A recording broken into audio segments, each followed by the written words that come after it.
الحمد للہ رب العالمین والصلاة والسلام علی سید المرسلین وعلی آلہ واصحابہ اجمعین۔ اعوذ باللہ من الشیطان الرجیم، بسم اللہ الرحمن الرحیم۔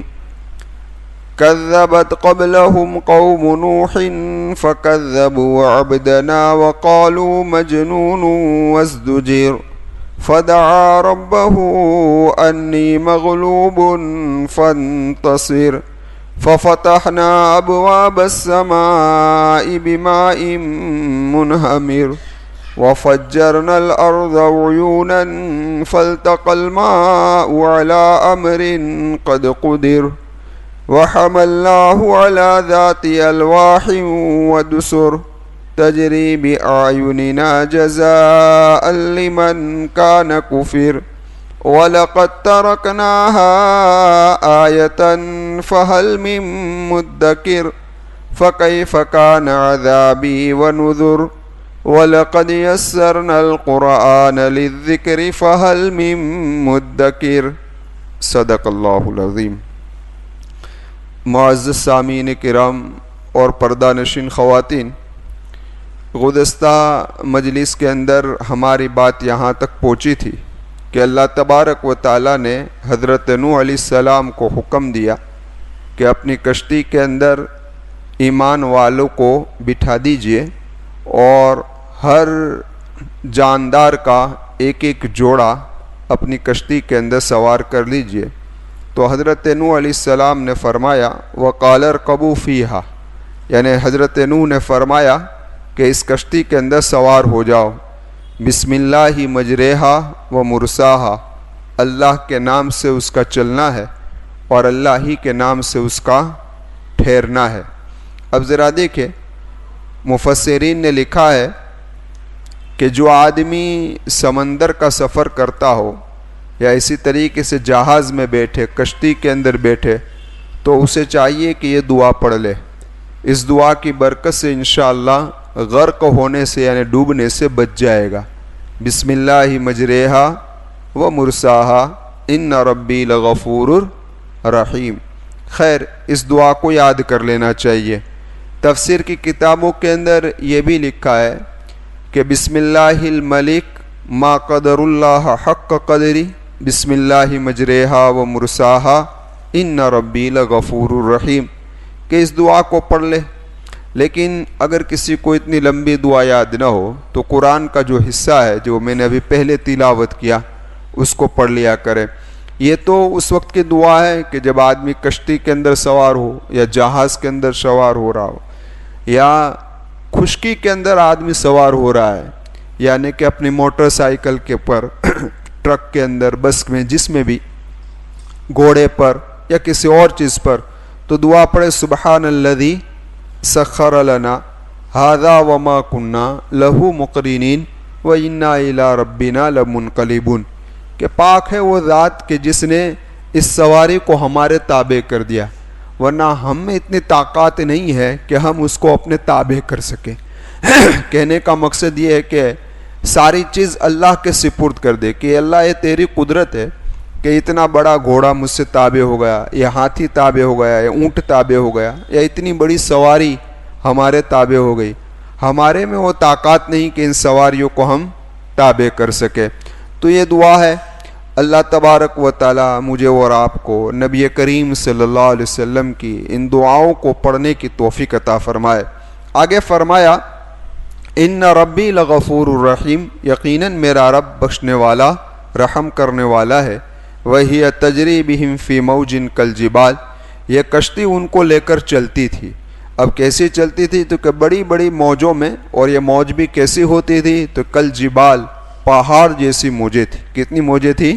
پہاڑ جیسی موجوں کے اندر یہ کشتی چل رہی تھی۔ مفسرین نے لکھا ہے، بائبل کے حوالے سے یہ بات نقل کی گئی ہے کہ تقریباً 150 دن تک یہ کشتی ان کو لے کر چلی۔ اندازہ لگاؤ، اتنے مہینے تک یہ کشتی ان کو لے کر چلی ہے۔ بعض مفسرین نے 6 مہینے کا ذکر کیا ہے، بعد مفسرین نے 150 دن کا ذکر کیا ہے۔ اب یہ کشتی جب پانی کے اندر چل رہی تھی تو آپ کو میں اس سے پہلے عرض کر چکا ہوں کہ حضرت نوح علیہ السلام کا ایک بیٹا ایمان کے اندر داخل ہوا نہیں تھا، تو حضرت نوح علیہ السلام نے اپنے اس بیٹے سے کہا وَنَادَى نُوحٌ رَبَّهُ وَكَانَ فِي مَعْزِلٍ، فرمایا اپنے بیٹے سے میرے بیٹے، اور حال یہ تھا کہ یہ بیٹا پہاڑ کے کنارے پر تھا، پانی ابل رہا تھا، بہہ بھی رہا تھا، موسلا دھار بارش، علماء نے لکھا ہے کہ 40 دن تک مسلسل بارش رہا جیسا توریت کے اندر ہے، اور وہ بھی موسلا دھار، اور صرف آسمان ہی سے بارش نہیں بلکہ زمین سے بھی پانی نکلنا شروع ہو گیا تھا۔ تو خیر چند گھنٹے 12 یا 13 گھنٹے اگر بارش ہمارے یہاں ہو جائے مسلسل تو گھر گرنے لگتے ہیں، درخت گرنے لگتے ہیں، تو وہ عالم کیا ہوگا کہ جس کے اندر 40 دن تک مسلسل بارش برسا ہو، وہ بھی موسلادھار، اور اس کی موجیں پہاڑوں کی طرح ہو۔ تو حضرت نوح علیہ السلام نے اپنے بیٹے سے کہا جو کنارے پر تھا پہاڑ کے کہ یا بنی ارکب معنا، اے میرے بیٹے ہمارے ساتھ کشتی کے اندر سوار ہو جا، ولا تکن مع الکافرین، اور کافرین میں سے نہ ہو، یعنی انکار کرنے والوں میں سے نہ ہو۔ تو بیٹے نے کیا جواب دیا؟ قال سآوی الی جبل یعصمنی من الماء، اب یہ کہنے لگا بیٹا کہ میں اونچے پہاڑ پر چڑھ جاؤں گا، یعصمنی من الماء، وہ پانی سے مجھے بچا لے گا، کیا کر لے گا؟ پانی سے مجھے بچا لے گا۔ تو حضرت نوح علیہ السلام نے کہا قال لا عاصم اليوم من امر اللہ الا من رحیم، فرمایا کہ آج اللہ کے حکم سے یعنی اللہ کے عذاب سے کوئی بچانے والا ہے نہیں، مگر جس پر اللہ تبارک و تعالی رحم کرے وہی بچ سکتا ہے، اس کے علاوہ آج کوئی بچنے والا ہے نہیں۔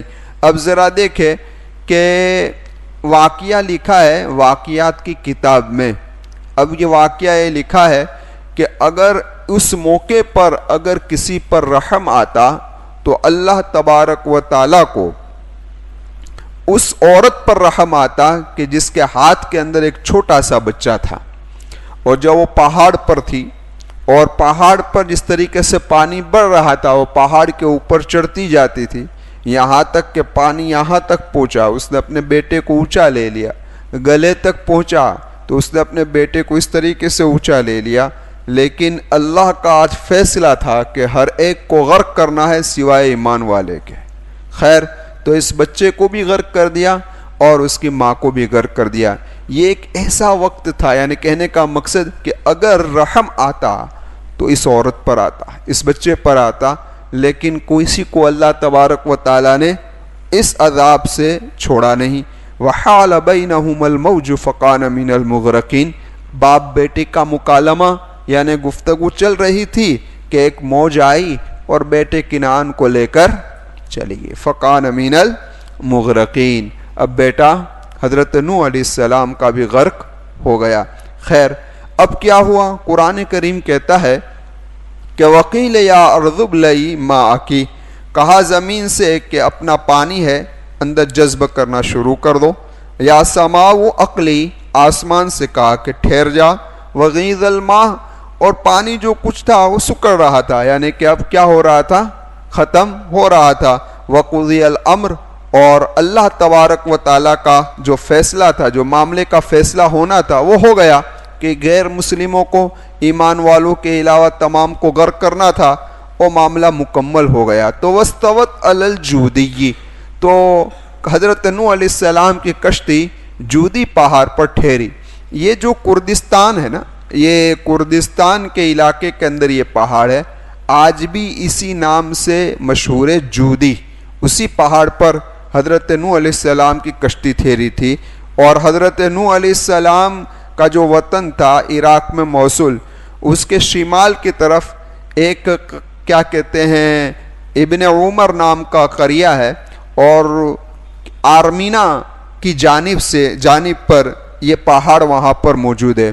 آپ ذرا اندازہ لگائیے کہ جو ہمالیہ کا پہاڑ ہے نا، مفسرین نے لکھا ہے کہ تقریباً 2500 میل کے اندر پھیلا ہوا ہے، 2500 میل سے ہوا 7500 کلومیٹر میں، یہ ہمالیہ پہاڑ پھیلا ہوا ہے، برفیلا ہے، نہ پگھل رہا ہے نہ کچھ ہو رہا ہے۔ اللہ کی قدرت تو دیکھیے، اللہ کی قدرت تو دیکھیے کہ اللہ ہے جو سارا نظام چلا رہا ہے۔ تو میں عرض یہ کر رہا تھا کہ جس طریقے سے یہ پہاڑی علاقہ ہے نا، اسی طریقے سے آرمینیا کا وہ علاقہ بھی بالکل پہاڑی ہے۔ اس پہاڑی علاقے میں جودی پہاڑ پر ایک کشتی ٹھہری۔ وقیل بعدا للقوم الظالمین، اللہ فرماتا ہے ظالموں کے لیے دوری ہو، یعنی ہلاکت ہو، بربادی ہو۔ خیر، اب ذرا دیکھیں حضرت نوح علیہ السلام نے اللہ تبارک و تعالیٰ سے دعا کی تھی اس موقع پر۔ کیا دعا کی تھی اس کو سن لیے۔ وَنَادَى نُوحٌ رَبَّهُ، حضرت نوح نے اپنے رب کو پکارا۔ فَقَالَ رَبِّ إِنَّ ابْنِي، اے میرے رب میرا یہ بیٹا تو من اہلی، میرے اہل میں سے ہے۔ وَإِنَّ وَعْدَكَ الْحَقُّ، بے شک تیرا وعدہ سچا ہے۔ یعنی سچے کا مطلب یہ ہے، حق ہے کہ آپ غیر ایمان والوں کے علاوہ کو غرق کریں گے، یہ تیرا وعدہ سچا ہے، حق ہے۔ وَأَنْتَ أَحْكَمُ الْحَاكِمِينَ، اور آپ تو فیصلہ کرنے والوں میں سے بہتر فیصلہ کرنے والے ہیں۔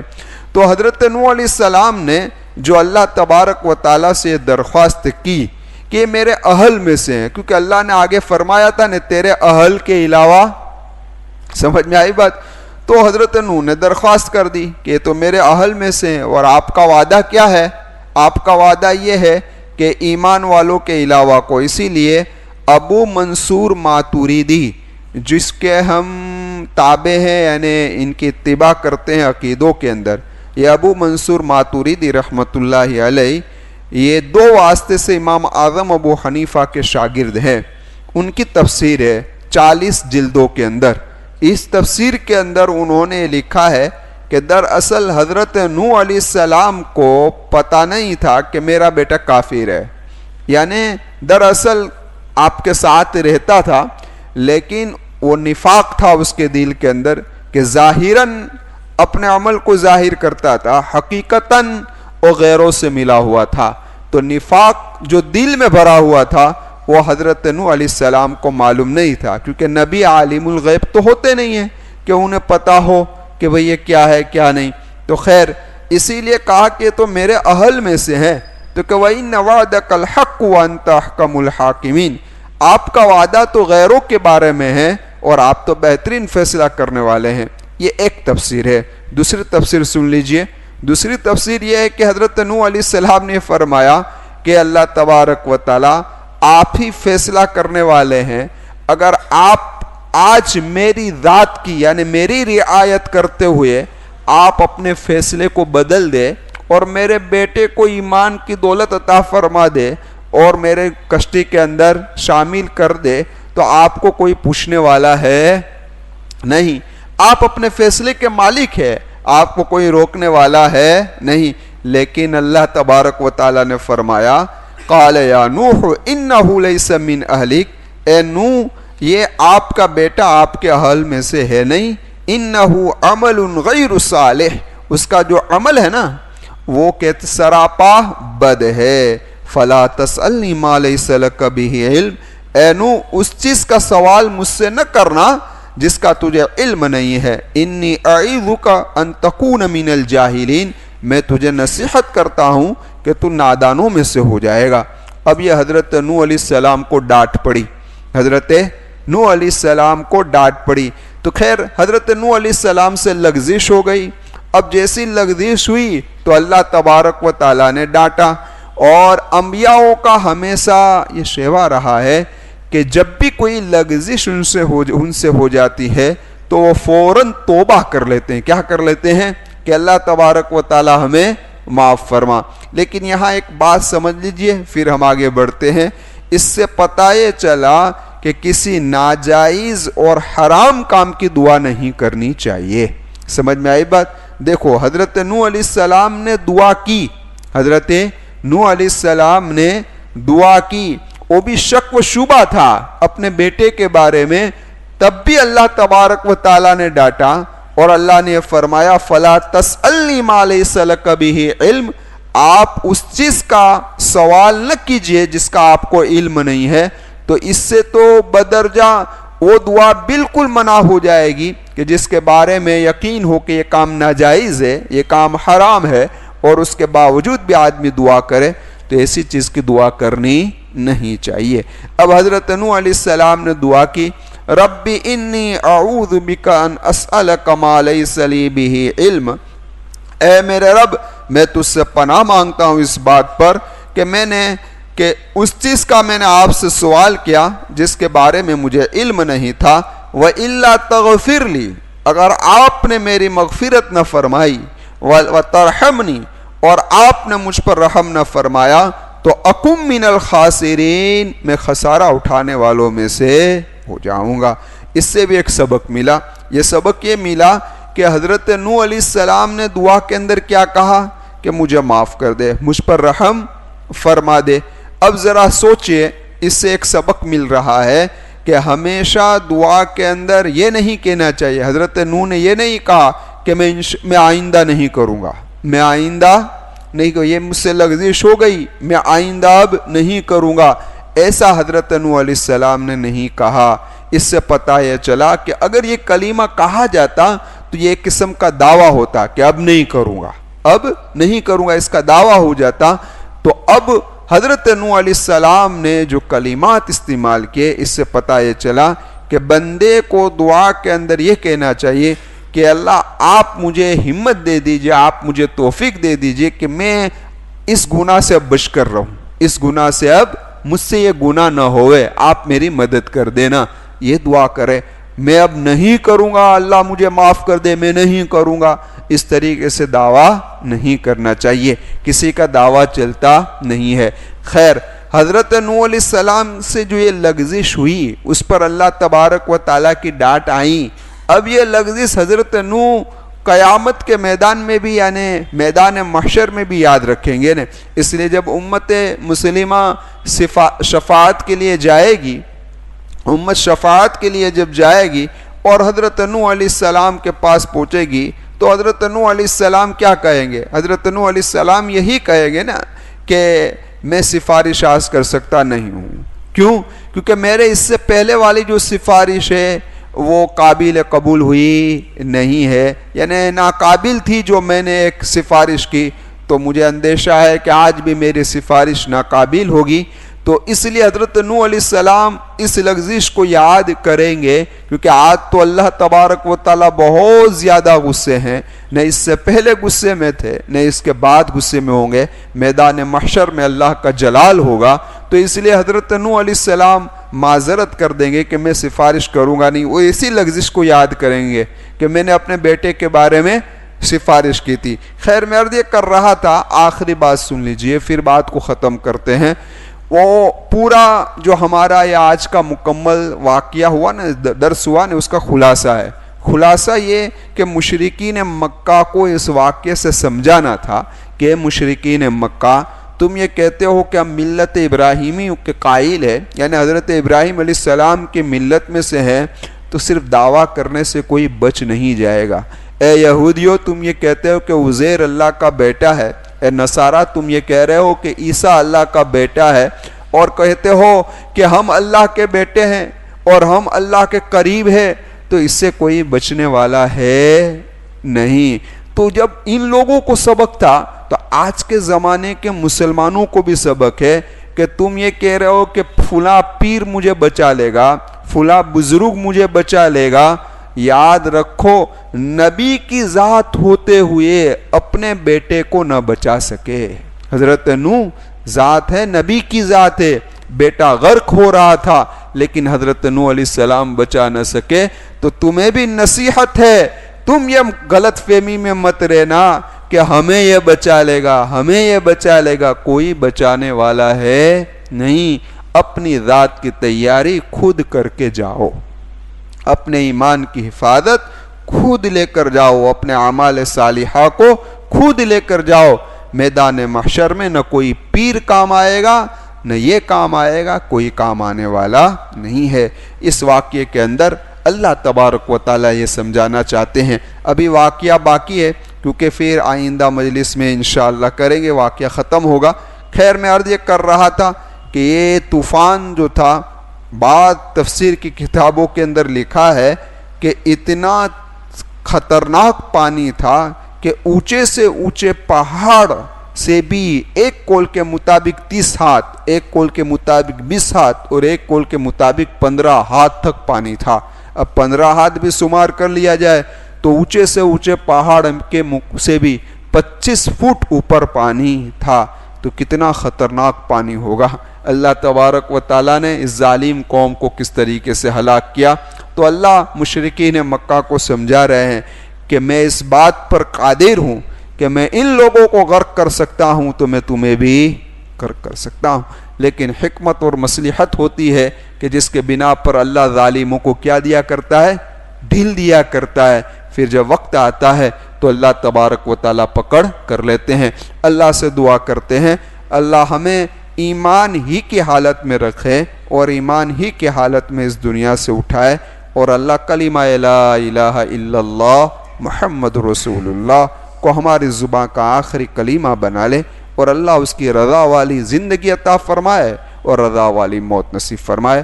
آمین وآخر دعوانا ان الحمدللہ رب العالمین۔ ایک صاحب کی طرف سے بسکٹ کی دعوت ہے۔